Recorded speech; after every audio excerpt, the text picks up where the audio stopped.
Avec J'envoie 2024, on aborde toutes sortes de thématiques et on sort de notre zone de confort. Il est important aussi de promouvoir le podcasting francophone.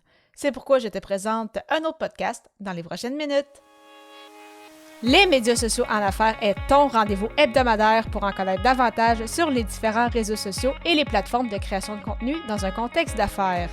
Chaque semaine, je répondrai à une question thématique qui te permettra d'appliquer concrètement ces conseils pour ton entreprise.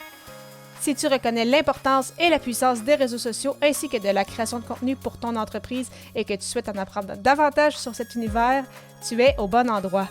Je suis Amélie Delebel, travailleuse autonome dans le domaine des communications et marketing depuis février 2020. Je travaille avec les réseaux sociaux et dans la création de contenu depuis 2014. Les médias sociaux en affaires est mon deuxième podcast après Athlète Entrepreneur, lancé en janvier 2019. Bienvenue sur mon podcast. Salut et bienvenue sur les médias sociaux en affaires, épisode 236, alors qu'aujourd'hui je réponds à la question « Comment mettre de l'avant un autre podcast ?» Il s'agit de la 26e émission dans le cadre de ce défi J'envoie 2024, alors que tout au long du mois de janvier, j'ai publié un épisode par jour avec soit une thématique ou une contrainte créative, et aujourd'hui la thématique est « Mettre de l'avant un autre podcast ». Bien évidemment, j'aurais pu en présenter plusieurs parce qu'il y en a énormément qui sont intéressant, énormément de podcasts francophones.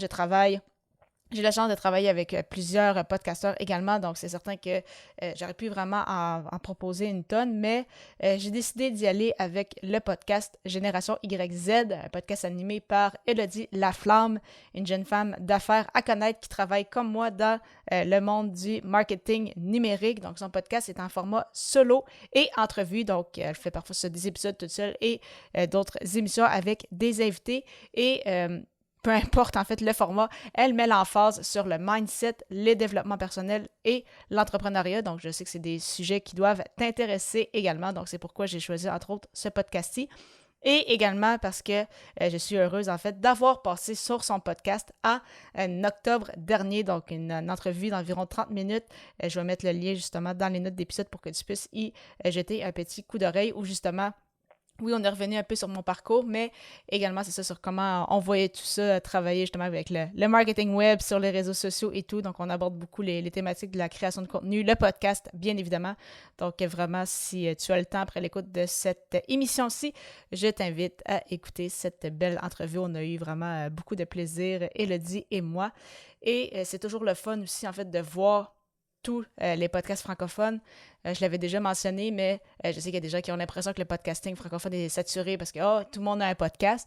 Mais il y a beaucoup de gens peut-être qui ont lancé des podcasts depuis la pandémie particulièrement, mais des podcasts actifs, il y en a quand même très peu. Donc vraiment, il y a encore énormément de place à prendre. C'est vraiment une très, très belle richesse et c'est vraiment le fun aussi de voir ce milieu grandir d'année en année.